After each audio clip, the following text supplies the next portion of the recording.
Bihira nating makita ang mga pinaghihinalaan na umiiyak at nagmamakaawang makita ang kanilang mga magulang.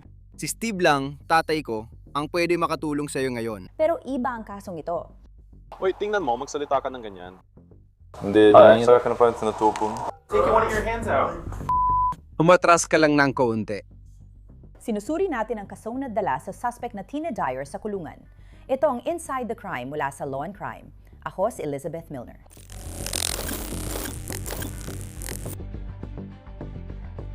Ginugugol natin ang maraming oras dito sa Law and Crime sa pagsubaybay sa mga totoong kwento, hindi inaasahang pangyayari at mga kasong nagpapahirap makatulog.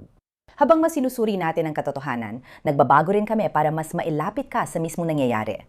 Kaya excited kami ilunsad ang Law and Crime Plus. Ito na ang bagong destinasyon mo para sa libu-libong oras ng episodes na walang patalastas. Kasama pa ang eksklusibo mong case files para sa sariling pagsisiyasat. Pinili ito ng aming mga eksperto. Mahalaga, hindi lang ito platform namin, komunidad mo rin ito.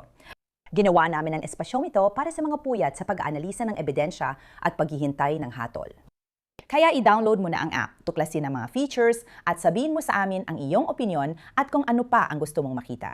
Bisitahin ang lawancrimeplus.com para makuha ang aming limited time offer na 3.9 kada buwan o 4.9 para sa isang taon. Maraming nakakakilala sa terminong FAFO. Kung di mo alam, i-search mo na lang dahil di ko pwedeng sabihin dito. Nagkaroon ng FAFO moment ang suspect nang biglang gumalaw ang isang soccer dad para ipangtanggol ang sarili niya. Oktubre 18, 2025, nasa Albuquerque, New Mexico tayo. Mag-alas 7 pala ng umaga nang maharang ng mga pulis ang umiiyak na suspect sa parking lot. Uy, siya bang tumawag? Ito ang tumawag. Sa huli. Ate ko parang, oo. Hindi ko alam kung bakit. Galit ako. Tutulungan kita. Pasensya na, bumalik ka dito. Bumalik na ako dito. Pumarap ka at tumingin sa kabilang direksyon. Hindi ko alam ang gagawin ko. Pasensya na. Pero hindi ka lang basta normal. Sige, wala akong ginawa. Ang tatay ko ay fireball. Tinatangkang naming alamin kung ano ang nangyayari. Sige, mamamatay na ang nanay ko. Bakit siya tumatakbo? Bakit ka dumudugo sa bibig? Daliri ko. Mamamatay na lang ako. Babagsak na ako. Ikaw ba ang tumawag sa amin? Wala akong tinawagan. Hindi ka tumawag? Nagtataka ako. Di ko alam. Sige, tara na. Kapit ka lang. Si John Brown ang bumbero. Hindi ko alam. Naniniwala akong kasama mo si Kevin Brown. Tara. Diyos ko, parang 14 ka pa rin. Umupo tayo sa likuran ng unit na ito. May nagawa ba akong mali? Wala naman. Mansamantala ka lang namin dineditin na yun. Gusto ko lang makitang... hindi ako alis. Medyo... Umupo ka muna, tol. Pasensya na. May dala ka bang armas? Wala. Pwede mo akong kapkapan. Kakapkapan lang kita ng mabilis. Ayos lang? Gawin mo. May mga hindi nakita sa body cam footage 10 minuto bago iyon. Kaya kailangan nating umasa sa ulat ng pulisya.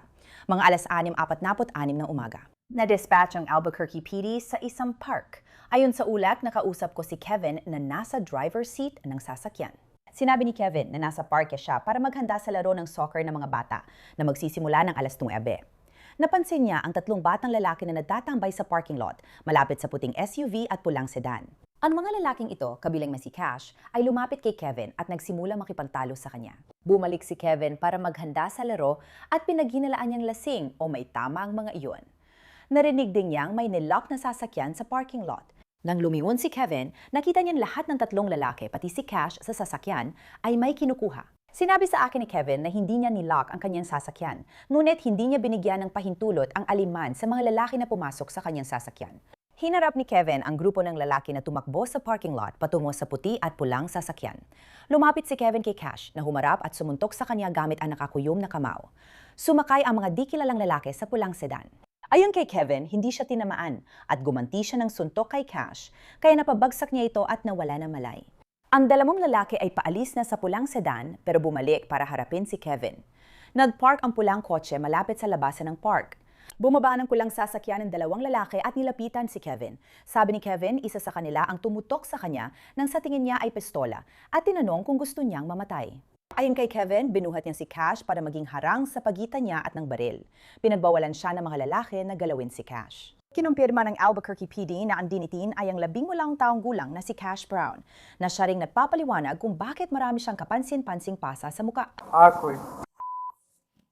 Ako'y ayos ka lang. Manatiling hindi gumagalaw. Kamusta ang pakiramdam mo? Pasensya na tol, ang sama ng ginawa niya sa akin. Ibinigay ko lahat ng tiwala ko sa kanya. Narinig mo ako. Oh, ah? Sandali lang, kapit ka lang ngayon. Sobrang sinaktan niya ako. Para mabanyo na tayo, lalabas na ako. Ano meron? Bakit ka sumasagip? Hindi, detenido ka muna ngayon pare. Ano malaman namin kung ano nangyayari, tama ba? Masakit ito. Hindi talaga sila komportable sa kasama ang palad.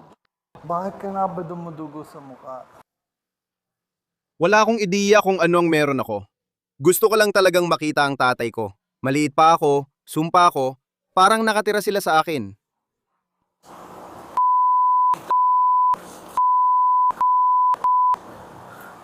Pakiusap, dalhin mo ako doon. Gusto ko silang makita. Pakiusap. Hintayin nating matapos ang isa pang opisyal sa continuum. Dahil, eto.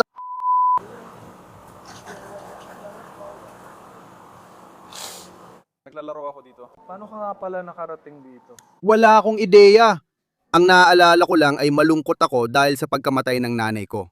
Ang lungkot talaga nito.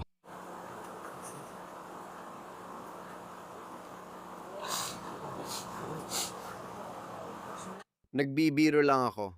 Cash Brown. Cash Brown na nagpapaliwanag sa kanyang mga anak. Oo, pero habang binabasa ko ang mga komento, parang iniwan siya ng ibang mga lalaki. Ayon sa ulat ng insidente, pagkamulat ni Cash, iniwan na siya ng mga kaibigan at hindi niya makita ang susi na puting SUV na malapit doon habang sinusubukan niyang pumasok. Nadiskubre ng pulis na kay Cash nakarehistro ang puting SUV at nakita rin malapit ang mga susi. Mahalaga ito dahil malapit sa SUV ay may nakita rin pilak na relo, mga paputok, rehistro ng sasakyan at placard na siya rin mga bagay na di umani nawawala mula sa kotse ni Kevin. Isa siyang pangalan. Siya si Cash Brown, tama? Oo. Pointing out to the guy. He's registered owner of that vehicle. Sige, may 20 siyam ba dyan? Wala. Pwede mo ba siyang basahan ng kanyang mga karapatan o tanungin ako tungkol sa kanya? Nasaan na ang mga kaibigan ko? Sumuko na ba sila o ano? Sandali bro, may tatanungin ako pero dahil nasa kabila ka, babasahan muna kita ng iyong mga karapatan, okay? Pero wala akong malay. Hindi ako tumatawag. Nandito na may medical na rito sa taas. Ipapaliwanag ko ng kaunti. Ang dami kong pinagdadaanan dahil sa kalasingan ko. Mas marami pa akong problema kaysa sa ibang bata saan man. Ilang taon ka na? 18!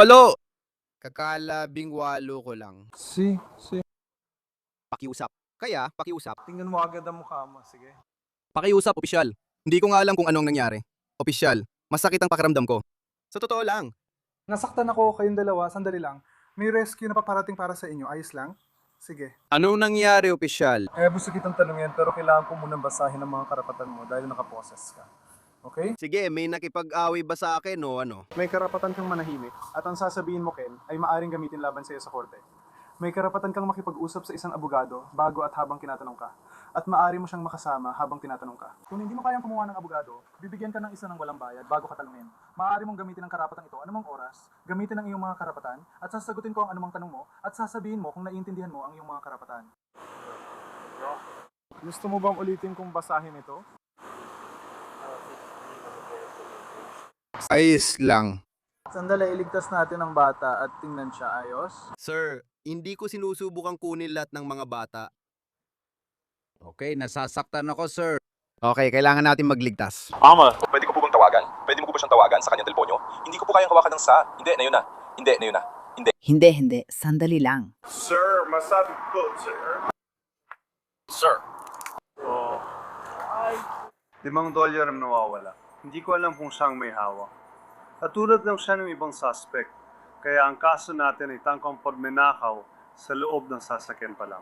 Nasa loob siya. Oo, nasa loob talaga siya, kaya hindi pera ang dahilan. Kinuha ba ng suspect lahat ng gamit? Hindi. Naghahanda pa lang siya.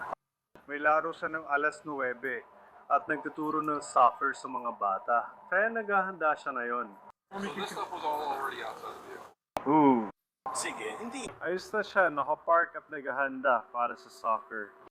Kaya nandito ang kotse niya. Nakapark sila doon. Isa pa silang puti o isa pang Kia sedan.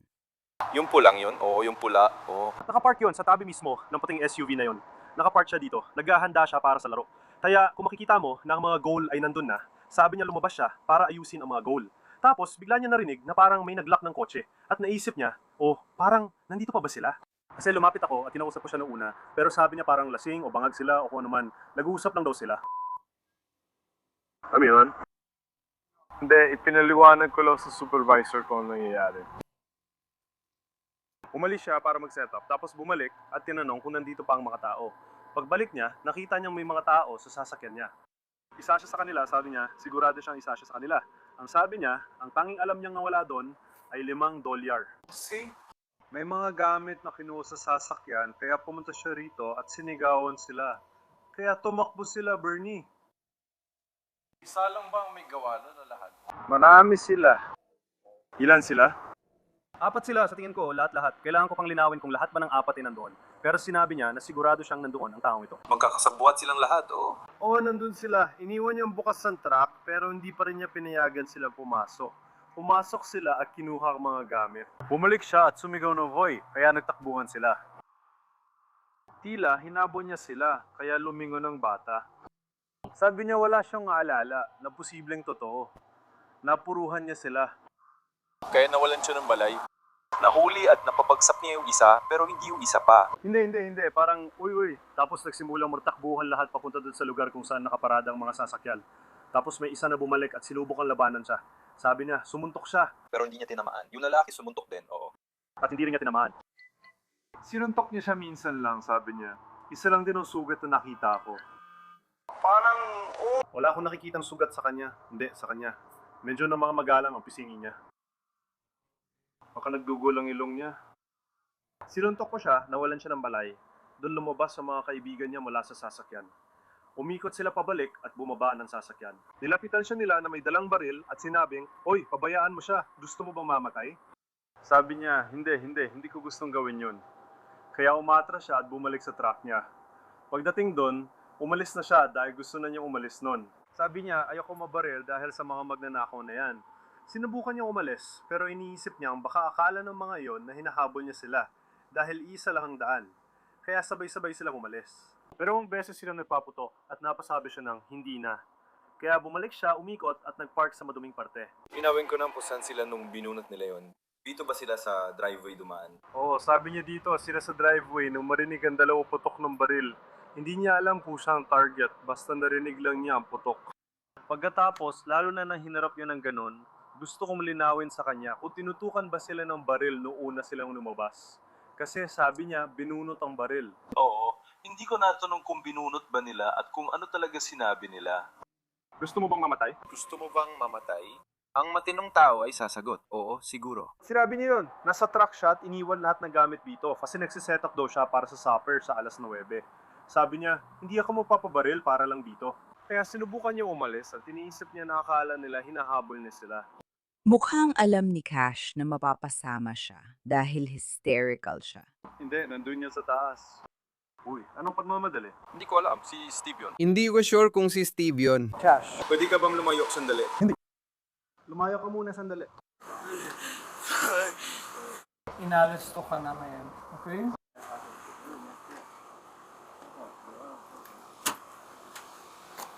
Hindi ako lumalaban. Hindi mo kailangang maging agresibo, okay? Hindi naman ako nagiging agresibo tungkol dito.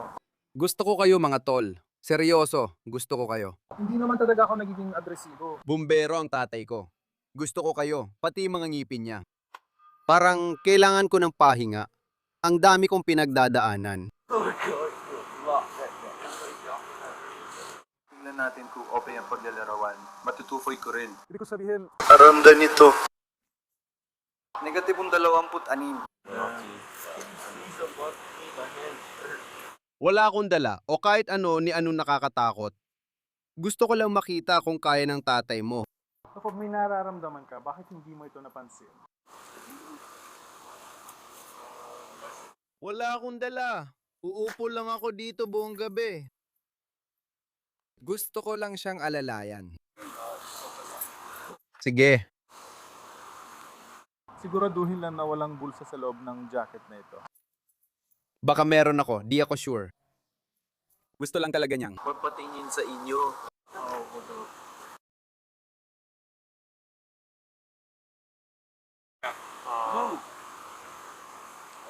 Sino ang nilabanan nito? Hindi ko alam. Wala akong nakalitan. Wala raw siyang rubber na mesa. Pakiramdam ko talo ako. Tinatangkang makakuha ng bahagi nito. Gusto ko bang pumunta sa ospital, pare? Di ko alam ang nangyayari. Gusto ko lang makita si tatay. Naibaon ako pare. Hindi ako magsisinungaling, naibaon ako at nasaktan ang puso ko. May natanggap akong chat. Maka-check ko lang, ibabalik ko na ulit sa akin. Nabasag ang puso ko. Ginawa mo, tol. Ginawa mo, tol.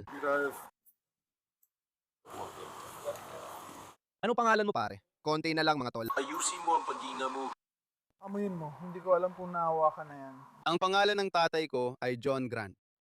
Si John Coleman, nasa departamento ng bumbero ng istasyon, 14. Sige. Parang tanga ako ngayon. Kung tatay ko ang nangangailangan ng bumbero at ganito reaction ko, siguradong mahihiya ako. Dumadaan ako sa mahirap na panahon at kailangan ng tulong. Sobrang kailangan ko ng tulong. Gusto ko. Sawang-sawa na ako sa'yo. Anong paborito mong bahagi, pare?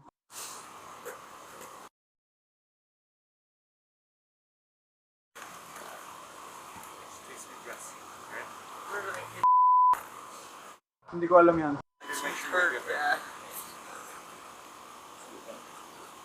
Alam mo ba kung anong tumama sa'yo? Wala akong ideya. Hanggang ngipin ko, naramdaman yon. Nasira ko ba ang kotse? Sira na ba? Uy, Cash. Hindi ko alam yan. May narinig na ako tungkol sa'yo, pare. Tama. Pasensya na, pare. Papatayin ako ng tatay ko. Aba o, kinabukasan. Ang dami kong plano para sa kinabukasan ko. At ito na, pare. Oo, tama. Naliligo ako. Parang kailangan ko ng tulong. Parang kailangan ko ng taong nandyan para sa akin. Humingi ako ng tulong. Sa wakas, parang hini na talaga ako ng tulong. At ito ang kailangan ko. Gusto ko ng tulong. Kailangan ko ng tulong, tol. Pasensya na. Depressed ako. Malungkot ako. Grabe, kailangan ko talaga ng tulong, tol. At lalo nyo lang pinapalala, tol. Kayo, pero itong tao dito ay... Huwag mo silang intindihin. Nandito kami para tumulong, di ba? Mararamdaman mo ang lamig ng mga braso niya. Cash, gusto mo bang pumunta sa ospital? Gusto ko talagang makita si tatay. 30 segundo lang ang layo ng bahay niya. John Colin Brown. Bumbero rin siya tulad mo. 14 na araw nang nagtatrabaho. Gusto kong makita ang tatay ko. Kilala mo ba siya? Gusto kong makita ang tatay ko, pare. Tapos na ako dito. Tapos na ako sa lahat ng... Ang totoo. Gawin mo yan, makakuha ka nila. Iabot mo ang tubig, panoorin mo yan. Nadapa ba ako o masakit lang ang ipin ko? Parang... Oo, may dugo ka. Nagmakaawa ang 18 anyos para sa tatay niya. Pero dahil 18 na siya, hindi na sapat ang warning lang ngayon. Tatawagan ko ang tatay mo at kakausapin ko siya. Wala talaga humatawagan, kaya napilitan akong ipakiusap na tawagan mo si tatay. Kahit ayoko makausap siya. Alam kong papagalitan niya ako, pero kailangan ko ng tulong. Hindi ako okay. Masama, tanga ako. Kailangan ko lang talaga ang tatay ko. Siya lang ang alam kong makakatulong sa akin na yon. John Brown. Makikilala kita. John Brown. John Colin Brown. Igalaw mo lang ang mga braso mo sa paligid. Kailangan mong pumirma dito sa maliit na computer ng mabilis. Send na cash. Uy, anong ibig sabihin yan? Kaya sabi ng opisyal na yun, huwag mong awayin ang tatay mo. Oh, salamat. Hindi ko sinasadya kung nagiging bastos ako. Malungkot lang talaga ako. Naiintindihan mo ba, Cash? Pupunta tayo sa unit na ito, okay? Nasaan na sina Matthew at John? Tara na. Saan sila pumunta? Tumakbo ba sila? Hindi ko alam, wala sila dito. Punta muna ako sa likod, ah. Diyos ko.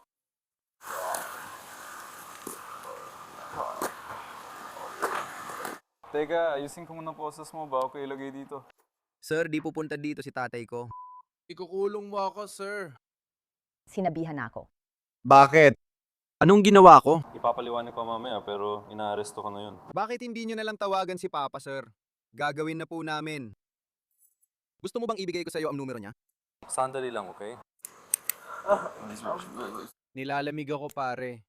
Sumunod na ako sa wakas, pero ito pa napala ko. Hindi na talaga ako ulit, tol. Sa lahat ng pagkakataon bago nito, hindi ako sumunod. At palagi ako nakakatakas sa pakikipaglaban. Alam mo kung ano? Iniisip ko, baka hindi sila ganun kasama gaya ng sabi ng iba. Gusto ko naman sumunod, pero ganito pa ginawa nyo sa akin. Malapit lang dito ang tatay ko, mga 30 segundo mula dito. Pwede nyo ba siyang tawagan para sunduin ako, bro? Ilang taon ka na? 17 ako. Sabi nila, kakalampas mo lang daw ng 18. Itong pag-atake, kahalabing walo lang niya. Anong araw na? Agosto na. Oktubre na, di ba? Oktubre, 18. Sige, nag-18 na ako. Nag-18 na ako. Oo, ako nga. Oo, 18 na ako. Sige, magkita tayo sa lamig. Legal age ka na, pare. Oo nga. Sir?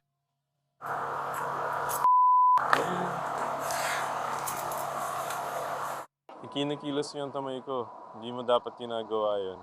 Sige, hindi ko maintindihan. Bakit may nigpitan? Sa tingin mo ba banta ako? 170 lang naman ako. Hindi ko na maiikot kamay ko, masakit na pare. Pakiusap. Pakiluwagan ng isa, sir. Pwede mo bang tingnan ulit pakiusap? Kasi parang hindi mo yata na-check ng maayos. Ang sikip nila. Sobrang sikip, pare. Sobrang sikip talaga. Sobra talagang sikip, pare. Oo, kaya niya ipihit kanina ang kamay niya. Sobrang sikip nila. Sobrang sikip nila. Ayun sa patakaran namin. Pare, ang sakit nila, pare. Titingnan ko kung may pahinga pa. Sobrang sakit talaga, pare. Di ko alam, masakit sa akin. Umupo ka muna. Lise, pa yung pagputin of this. Ginawa nila. Pero ano bang ginawa ko? Parang, ano bang ginawa ko? Oo, isasama ito sa trunk. Ayos? Bakit? Saan ba ako pupunta? Saan ba ako pupunta? Sa kulungan, pare. Sige, arestado ka na. Pero sana yun, kailangan mo umupo sa upuan. Pasok mo mga paa mo sa loob ng sasakyan. Walang awa sa kahit sino, bro. Hindi mo alam hirap ko. Huwag mo akong kaawaan. Ibuhos mo galit mo sa akin. Ha? Wala kang awa sa akin. Ayos naman sila sa'yo, pare. Basta sa mga pangyayari. Ang totoo, dumadaan ako sa impyerno ngayon. Idagdag mo pa, sige na. Sige, isasara ko lang itong pinto. Oo, pwede ba? Inaresto si Cash Brown dahil sa kasong pagnanakaw mula sa sasakyan, sabuatan para magnakaw mula sa sasakyan, pananakit at matinding pananakit gamit ang nakamamatay na sandata. Akala mo hysterical na siya noon, pero mas naramdaman niya ang realidad ng kulungan.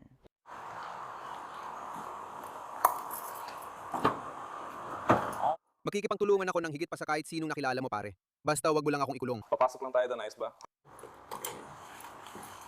Pasensya na. Sorry ka mong sumama sa amin. Oo, 18 na ako. Marahas ako. Kalmadong kalmado lang ako. Walang bagay na di ko kayang lapitan. Hindi ko alam pa na yan.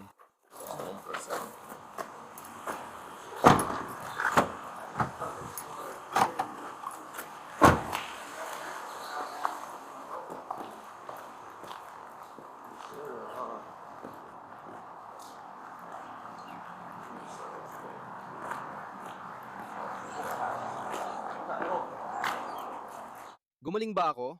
Tingnan mo. Magaling ka. Hindi ko maalala. Pwede bang makuha ko ang nagkaroon kami ng... Tingnan ka nila. Tandaan mo, kinukusap na nila. Ano? Umupo ka sa unang kwarto dyan, ha? Nakakatakot, pare. Nakakatakot talaga. Umupo ka lang sa kwarto na yun dyan. Pair. Dito na lang ako uupo. Malalaglag ka dito, tol. Hindi, hayaan mong bukas ang pinto. Nakakatakot talaga, tol.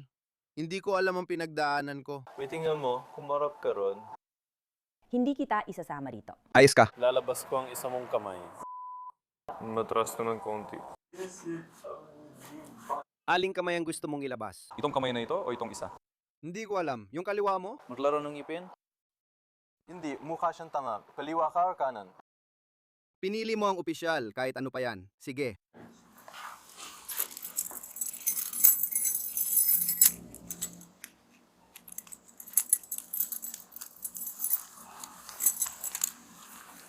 Sige, maupo ka na. Maupo ka.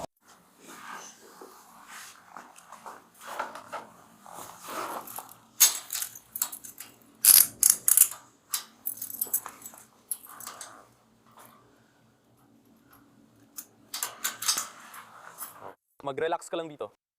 Gaano nakatagal ang sakit mo? Gaano ka nakatagal dito sa lungsod? Sa partong ito, hindi ako sigurado. Madalas akong sumagot, pero hindi laging 100% tiyak, okay? Sir, pwede po bang maging masaya na lang kayo? Ganun lang. Alam kong hindi mo kailangan, wala kang obligasyon, at malamang ayaw mo rin. Pero pakiusap para lang sa akin. Alam kong hindi mo ako kilala. Ano ba hinihingi mo, pare? Alam kong hindi mo ako kilala at wala ka ring utang sa akin. Pero pakiusap, tawagan mo ang tatay ko. Susubukan naming tawagin ka at hayaan mo akong makausap siya agad. Panginoon, pakiusap kasi. Tatawagan namin ng tatay mo mamaya. Sige? Pare, sasabihin ko sa iyo ang numero niya. Kalaji. Sasabihin ko sa iyo ang numero niya, pare. Bigyan mo ako ng 1 segundo. Ang sakit-sakit, pare, yung mga mata ko.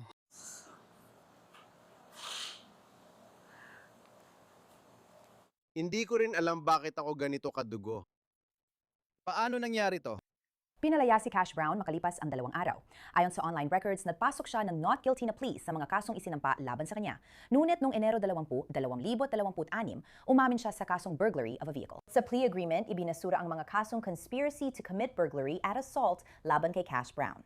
Ayon sa ulat, maaari siyang maharap sa 18 buwang probation. Binigyan pa siya ng pagkakataon ng hukom at hinatulan ng tinatawag na estado ng New Mexico na conditional discharge. Ibig sabihin, kung matagumpay mo matatapos ang probation nang hindi nilalabag ang mga kondisyon nito, walang maitatala sa record mo na hatol sa kasong kriminal. Salamat sa panonood ng Inside the Crime. Ako si Elizabeth Milner. Magkita tayo ulit bukas para sa bagong kaso.